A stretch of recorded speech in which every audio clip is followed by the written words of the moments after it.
Hello, this is Emily Lavery. I'm here to go through this presentation on putting theory into practice in a language acquisition classroom. Our objectives today are to explore four language acquisition theories and to identify specific examples of how each of these theories can inform your practice as a teacher. Why are we doing this? Take a second to read this quote.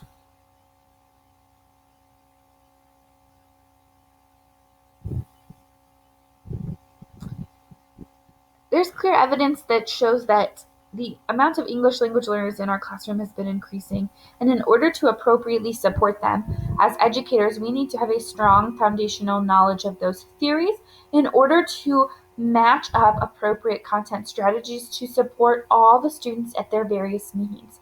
Some have been speaking their L1 and gone to school, some have not. Some can read and write in their first language, some cannot. So those are important indicators and facts to take into consideration when matching instruction.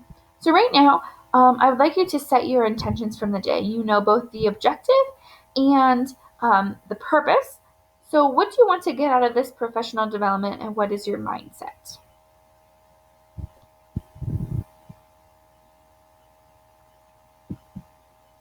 The first theory we're going to look at is Krashen's 5 hypotheses. So his first hypothesis is around acquisition and learning, in which he differentiates learning and acquisition as two separate things. The second hypothesis is his monitor hypothesis, in which he hypothesizes that there is a monitoring device that supports learned language and the errors. The third hypothesis is the natural order hypothesis, which articulates that Krashen believes there is a natural order or progression to learning language no matter who you are in learning your second language. The fourth hypothesis is the input hypothesis, which he believes language input occurs only when language is within the comprehensible input. It cannot be too hard or too difficult. The student has to be able to comprehend it in some way in order to understand and develop the language.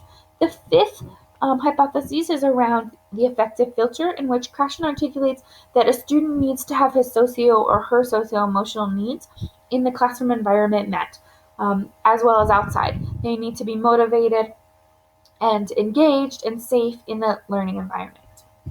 When you think about this in the classroom, we're going to focus on the input and the affective filter hypothesis and think about those instructional strategies. So when thinking about making students comprehensible inputs, here's where the scaffolding comes into play, such as sentence frames to support the students so they can use and have a sentence stem to help them with the language to answer or show their knowledge. Also, using images or other visual aids helps put the learning or the language in comprehensible input for the student, as well as a modeling of language.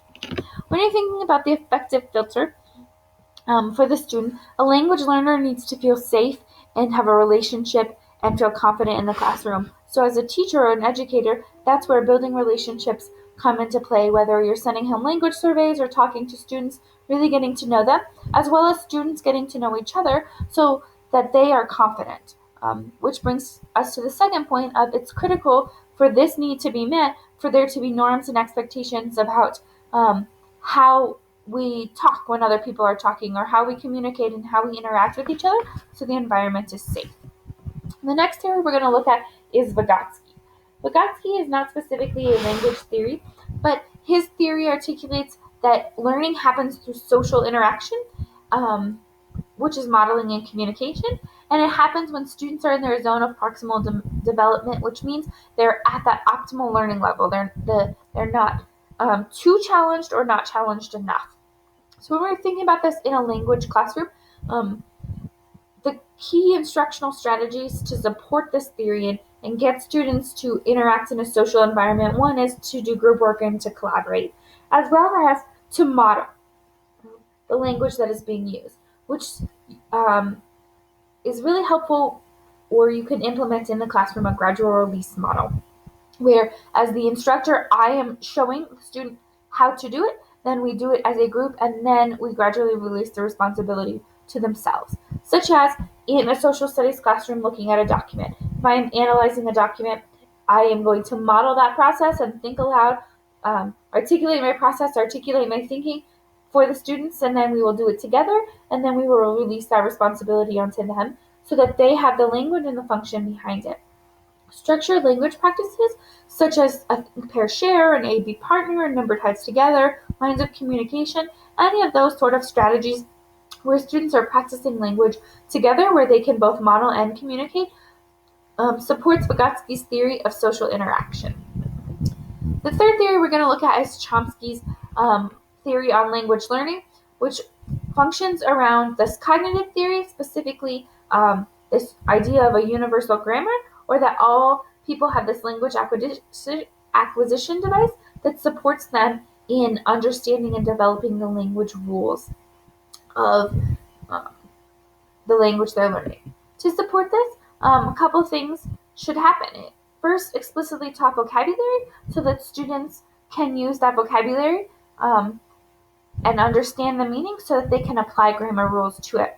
Also, this reflection and editing with explicit grammar instructions helps students with this cognitive learning of the grammar rules. In a social studies classroom, this would be something like presenting students with an essay in the third person, because that is the tense that an argumentative essay is written in, having students identify the tense language in the text and then compare it to their language, which is possibly first or second person in their writing.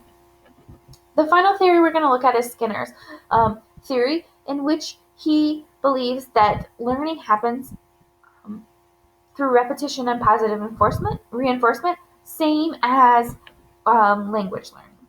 So, in order to support his theory in the classroom, repetitive practice is critical for language learning, as well as positive reinforcement of the correct usage of language.